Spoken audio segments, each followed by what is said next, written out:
Hello guys, कैसे हो आप सब। Welcome back to my channel. मेरा नाम है सौरभ और आज मैं एक्सप्लेन करूंगा ट्रूथ और डेयर ड्रामा के एपिसोड 24 को। गाइस, अगर आपको मेरा एक्सप्लेनेशन अच्छा लगे तो आप मेरे वीडियो को लाइक कीजिए और मेरे चैनल को सब्सक्राइब कीजिए।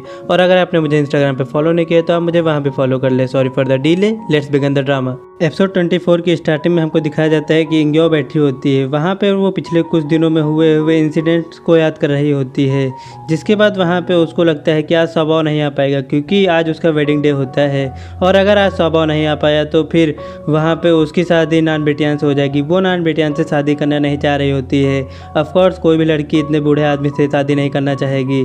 इंग्यो सोचती है कि अगर स्वभाव टाइम पे नहीं आया तो फिर वो वहाँ पे सुसाइड कर लेगी, ना कि नान बेटियान से शादी करेगी। जिसके बाद वहाँ पे जैसे ही वो अपनी नाइफ निकालती है सुसाइड करने के लिए, वैसे ही स्वभाव आ जाता है और उसको बचा लेता है।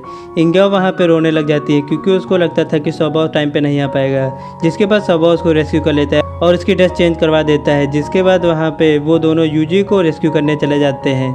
वहीं पे हमको दिखाया जाता है कि मेसीजिंग और सोवांजी वहाँ पे हट्स को आग लगा रहे होते हैं। जिसके बाद वो दोनों भी वहाँ से निकल जाते हैं। देन हमको दिखाया जाता है कि नान बेटियान बहुत ज़्यादा खुश होता है क्योंकि उनको लग रहा होता है कि आज स्वभाव नहीं आ पाएगा। वहाँ पे वो सोवांजी से शादी करने वाले होते हैं। जिसके बाद वहाँ पे वो बुई को बुलाते हैं। वो इतना खुश होते हैं कि वो सबको ड्रिंक ऑफर करते हैं।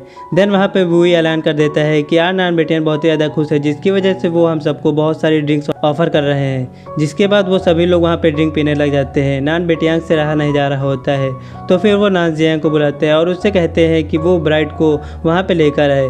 नान जियांग पहले तो मना कर देती है लेकिन उसको वहाँ पे जाना पड़ता है। जिसके बाद वो भी वहाँ से बाहर आ जाती है। तभी वहाँ पे एक लड़का आता है और बताता है कि कोलंग जही में आग लग गई है। जिसके बाद वहाँ पे नान बेटियान कहते हैं उस आग को बुझाने के लिए। नान बेटियान इतना ज़्यादा खुश होते हैं कि उनको आग से भी फर्क नहीं पड़ रहा होता है। जिसके बाद वहाँ पे स्वभाव, इंग्यो और यूजी दिखाए जाते हैं जो कि वहाँ से निकलने की प्लानिंग कर रहे होते हैं। तभी वो नान जियांग को देख लेते हैं तो फिर इंग्यो और यूजी छुप जाते हैं। स्वभाव वहीं पे खड़ा रहता है। नान जियांग स्वभाव को देख लेती है, जिसके बाद वो भी उसके पास आती है और उससे बातें करने लग जाती है। नान जियांग वहाँ पे स्वभाव से पूछती है कि वो इतने दिनों से कहाँ पे था। तो फिर स्वभाव बताता है कि वो नान बेटियान के लिए गिफ्ट प्रिपेयर करने माउंटेन्स के नीचे गया था। जिसके बाद नान जियांग उससे पूछती है कि आज नान बेटियान की और उस सोवांजी जो कि स्टोन स्मैशर होती है उसकी शादी होने वाली है, क्या उसको इससे कोई भी फर्क नहीं पड़ा है। तो फिर स्वभाव उससे कहता है कि उसको फ़र्क क्यों पड़ेगा, जो उसके ग्रैंडफादर का डिसीजन है वही अच्छा है। और वो यहाँ पे ग्रैंडफादर को कांग्रेचुलेट करने आया होता है। नान जियांग उससे कहती है कि क्या वो यहाँ से उस ब्राइड को भगाने के लिए आया है। तो फिर वो मना कर देता है और कहता है कि कोलंग जही से किसी को भी भगाया नहीं जा सकता है।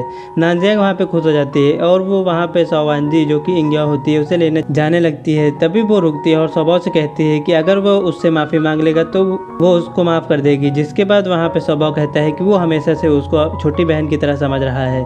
नान जियांग वहाँ पे कुछ भी नहीं कहती है और वहाँ पे वो इंग्यो को लेने चली जाती है। जिसके बाद स्वभाव, इंग्यो और यूजी वहाँ से निकल जाते हैं। देन हमको दिखाया जाता है कि जैसे ही नान जियांग वहाँ पे इंग्यो के रूम में जाती है तो फिर वो देखती है कि उनका आदमी बेहोश हो गया था और इंग्यो वहाँ पे नहीं होती है। जिसके बाद वो उसको बहुत ही ज़्यादा गुस्सा आता है। देन सीन कट हो जाता है और हमको दिखाया जाता है कि नान बेटियान वहाँ पे बैठे होते हैं और वो इंग्यो और नान जियांग का इंतजार कर रहे होते हैं। तभी वहाँ पे नान जियांग आती है और बताती है कि स्टोन स्मैशर वांजी वहाँ से भाग गई है। जिसके बाद वहाँ पे नान बेटियान को बहुत ज़्यादा गुस्सा आने लगता है। तो फिर वो वुई से कहते हैं उन दोनों को पकड़ने के लिए। देन वहाँ पे वुई चला जाता है। जिसके बाद वो नान जियांग से भी कहते हैं कि वो उनको पकड़े जाके। जिसके बाद नान जियांग भी अपने आदमियों को लेकर वहाँ से चली जाती है। हमको दिखाया जाता है कि वुई वहाँ पर बहुत ही ज़्यादा मेहनत कर रहा होता है कि वो स्वभाव और सोवांजी को पकड़ ले। और हमको नान जियांग भी दिखाई जाती है जो कि जंगलों में जा रही होती है उनको ढूंढने के लिए, लेकिन वो वहाँ पे उनको ढूंढने के लिए वो वहाँ पे रेस्ट करने लगती है और वो अपने आदमियों से कहती है कि वो उनको न ढूंढे, वो बस यहाँ पे टहलते रहें, क्योंकि वो नहीं चाह रही होती है कि स्टोन स्मैशर उसकी स्टेप मदर बने। जिसकी वजह से वो वहाँ पे बैठकर रेस्ट करने लग जाती है। तभी हमको दिखाया जाता है कि मेसीचिंग और सोवांजी एक जगह पर वेट कर रहे होते हैं, स्वभाव और इंग्यो का और अपने यूजी फादर का। जिसके बाद वहाँ पे वांजी बहुत ही ज़्यादा वरी हो रही होती है क्योंकि उसको डर लग रहा होता है कि कहीं स्वभाव वहाँ पे ना आए। लेकिन मेसीचिंग स्वभाव पर पूरा भरोसा कर रहा होता है। वो उसको दिलासा दिलाता है कि स्वभाव वहाँ पे उन दोनों को लेकर जरूर आएगा। सोवांजी वहाँ पे बहुत ही ज़्यादा बोल रही होती है तो फिर मेसीचिंग वहाँ पे उसका मुंह बंद कर लेता है। तभी वहाँ पे यूजी, इंग्यो और स्वभाव आ जाते हैं। जिसके बाद वहाँ पे सोवांजी बहुत ही ज़्यादा खुश हो जाती है और वो अपने फादर के पास चली जाती है। वो उनसे मिलने लग जाती है। सबाओ को वहाँ पे लगता है कि प्रिंसेस भी उसको अपना फादर बोल रही होती है, जिसके बाद वो इंग्यो से पूछती है कि तुम दोनों वहाँ पे उसको फादर क्यों बोल रहे हैं, वो तो तुम्हारा फादर है, क्या तुम दोनों बहुत ही दूर की बिछड़ी हुई बहनों हो। जिसके बाद वहाँ पे इंग्यो कहती है कि वो उसको बाद में सब कुछ एक्सप्लेन कर देगी। देन वो सभी वहाँ से चले जाते हैं। हमको दिखाया जाता है कि वहाँ पे नान बेटियान बहुत ही ज़्यादा एंग्री होता है क्योंकि वांजी भाग गई होती है और स्वभाव भी अब उसके चंगुल से निकल गया होता है। तभी वहाँ पे वुई आ जाता है और वो बता देता है कि उसके ग्रैंडफादर जो कि यूजी होते हैं वो भी वहाँ से भाग गए होते हैं। देन वहाँ पे नान बेटियन बहुत ही ज़्यादा एंग्री हो जाता है और वो वुई को ऑर्डर देता है कि वो नीचे अपने आदमियों को लेकर जाए और सबों को अरेस्ट करके और वहाँ पे उस स्टोन स्मैशर को भी लेकर आए। देन वहाँ पे वो चला जाता है और हमको दिखाया जाता है कि वुई अपने लोगों से कहता है कि वो सबों को मार के ही लाएगा। जिसके बाद सीन कट हो जाता है। नेक्स्ट सीन में हमको दिखाया जाता है कि मेसी चिंग और सभी लोग वहाँ पे ड्रू टावर पे आ गए होते हैं। वहाँ पे हमको रिवील होता है कि सबो वहाँ पे उन सभी के साथ टाई अप कर लिया होता है। जिसके बाद उन सभी ने प्लान बनाया होता है कि वो कोलंग जैसे बाहर कैसे निकलेंगे। यहाँ पे हमको पता चलता है कि सबो और मेसी चिंग की चालाकी की वजह से वो सभी लोग वहाँ से बाहर निकल पाए होते हैं। जिसके बाद वहाँ पे सबो और मेसी चिंग ड्रिंक करने के लिए चले जाते हैं और सवांजी वहाँ पे इंग्यो को लेकर चली जाती है उसको सार दिलाने के लिए। सवांजी वहाँ पे सोचती है कि प्रिंसेस कितनी अच्छी है और वो अपने नेचर वाइज भी बहुत ही ज़्यादा अच्छी है। वहाँ पे उसको लगता है कि उसका और प्रिंसेस का कोई भी मुकाबला नहीं है। वो कहाँ स्टोन स्मैशर और प्रिंसेस कहाँ बड़े घराने की लड़की। जिसके बाद वहाँ पे प्रिंसेस भी सोचती है कि अगर इस समय उसने अपनी आइडेंटिटी स्विच कर ली तो फिर वहाँ पे उसको मेसी चिंग से शादी करनी पड़ेगी जो कि वो नहीं चाहती है। और स्वभाव का क्या होगा। देन वहाँ पे इसकी वजह से इंग्यो बहुत ही ज़्यादा टेंशन में चली जाती है। इंग्यो सवांजी से वहाँ पे मेसी चिंग के नेचर के बारे में पूछती है तो फिर वो मेसी चिंग के बारे में उसको बता देती है। देन वहाँ पे वो उसको बताती है कि उसने यून से और सिहेंग से प्रॉमिस किया है कि जैसे ही प्रिंसेस वहाँ पे आ जाएंगी वो उनको छोड़ के चली जाएगी। जिसके बाद वो उससे कहती है कि वो उसको एक दिन का टाइम दे कि वो मेसी चिंग को बाय बोल पाए। देन वहाँ पे इंग्यो कहती है कि उसको यहाँ से जाने की कोई ज़रूरत नहीं है। इंग्यो उससे जाने के लिए मना कर देती है और कहती है कि वो नहीं चाहती है कि वो मेसी चिंग से शादी करे क्योंकि वो अब स्वभाव उससे प्यार करने लगी है। जिसके बाद वहाँ पे इंग्यो उससे कहती है कि और हमको ये फेक आइडेंटिटी फिर से रखनी पड़ेगी। वहाँ पे हमको किसी को पता नहीं चलने देना है कि हम दोनों अलग अलग हैं और इसके अलावा भी हमको कोई ना कोई सोल्यूशन जरूर मिल जाएगा। वहाँ पे सवांजी उसकी बात तो ही मान जाती है। जिसके बाद सीन कट हो जाता है और हमको सबो और मेसी चिंग दिखाए जाते हैं जो कि ड्रिंक कर रहे होते हैं। सबो वहाँ पे इंग्यो की बहुत ही ज़्यादा तारीफ कर रहा होता है और मेसी चिंग को वहाँ पे पता चल जाता है कि अभी तक सबो को ये नहीं पता है कि इंग्यो वहाँ पे प्रिंसेस है और सवांजी वहाँ पे प्रिंसेस नहीं है। जिसके बाद वो उसको बताता भी नहीं है। देन वहाँ पे सीन कट हो जाता है। नेक्स्ट सीन में यूजी और सवांजी साथ में दिखाए जाते हैं जहाँ पे यूजी सवांजी को देखते ही जान जाते हैं कि इतने दिनों से सवांजी मेसी चिंग के साथ है तो फिर वो भी मेसी चिंग से प्यार करने लगी है। वो उसको गुड विशेस देते हैं। वहाँ पे सवांजी कहती है कि वो मेसी चिंग के साथ नहीं रह सकती है क्योंकि यहाँ पे प्रिंसेस आ गई और प्रिंसेस के आने की वजह से उसको यहाँ से छोड़कर जाना पड़ेगा क्योंकि उसने यून से प्रॉमिस किया हुआ है। जिसके बाद वहाँ पे यूजू से कहते हैं कि ये उसका फेद है और उसको छोड़कर नहीं जाना पड़ेगा क्योंकि इंग्यो भी स्वभाव से प्यार करने लगी है।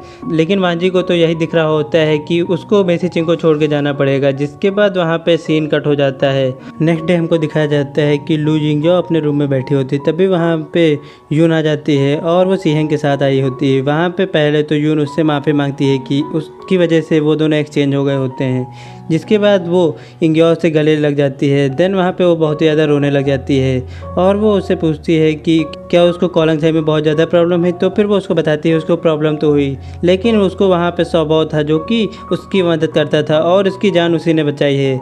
वहाँ पे यून भी उससे पूछती है कि स्वभाव उसकी मदद क्यों करता था। तो फिर वो उससे बताती है क्योंकि स्वभाव बहुत ही अच्छा लड़का है। जिसके बाद वहाँ पे यून उससे पूछती है क्या वो स्वभाव से प्यार करने लगी है। तो फिर वो बताती है हाँ वो उससे प्यार करती है और वो उसी से शादी करेगी। यून उससे कहती है कि उसका मैच तो मेसी चिंग के साथ है और वो मेसी चिंग के साथ ही खुश रहेगी।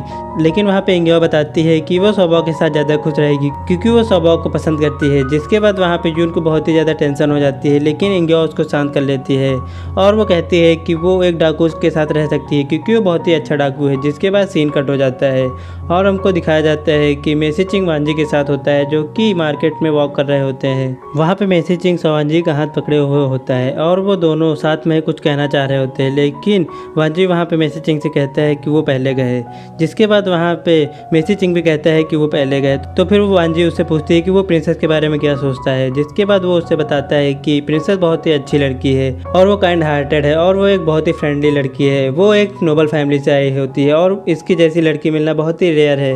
ये सुनने के बाद वांजी बहुत ही ज़्यादा सोच में पड़ जाती है। उसको लगता है कि मेसी चिंग उसी से शादी ना कर ले। जिसके बाद मेसी चिंग कहता है कि लेकिन मुझे तुम्हारे जैसी लड़की ज़्यादा पसंद है। जिसके बाद वहाँ पे वांजी बहुत ही ज़्यादा खुश हो जाती है और वहाँ पे उसको कंफर्म हो जाता है कि मेसी चिंग अब प्रिंसेस से शादी नहीं करेगा। जिसके बाद सीन कट हो जाता है और हमको दिखाया जाता है कि सौबाओ वहाँ पे इंग्यो के रूम में आया होता है और वो उससे पूछने आया होता है कि वांजी वहाँ पे उसके फादर को अपना फादर क्यों मान रही होती है। जिसके बाद इंग्यो कहती है कि वो अंदर बैठकर उसको सबको बता देगी। देन वहाँ पे इंग्यो उसको सब कुछ बता देती है कि वो प्रिंसेस है और वांजी एक स्टोन स्मैशर होती है। वो गलती से कोलंग झाई चली गई होती है। उसको मेसी चिंग की फैमिली में आना होता है और वांजी को कोलंग झाई में जाना होता है, लेकिन वो गलती से मेसी चिंग की फैमिली में आ गई होती है। इंग्यो की बातें सुनने के बाद सौबाओ वहाँ पे बहुत ही ज़्यादा सरप्राइज हो जाता है और उसको बहुत ही बड़ा झटका लगा होता है। उसने ये नहीं सोचा होता है कि जो वांजी होती है वो इंग्यो होती है और वो बहुत बड़ी प्रिंसेस होती है।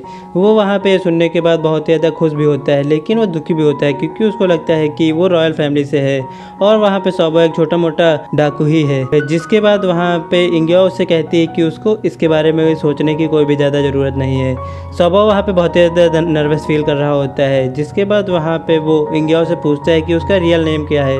तो फिर इंग्यो उसको अपना रियल नेम लुई जिंग्यो बता देती है। देन वहाँ पे सौबाओ से कहता है क्या वो उसको शॉर्ट फॉर्म में यो यो कह सकता है। तो फिर वो मान जाती है। जिसके बाद वहाँ पे एपिसोड 24 की एंडिंग यहीं पे हो जाती है। गाइस अगर आपको मेरा एक्सप्लेनेशन अच्छा लगे तो आप मेरे वीडियो को लाइक कीजिए और मेरे चैनल को सब्सक्राइब कीजिए।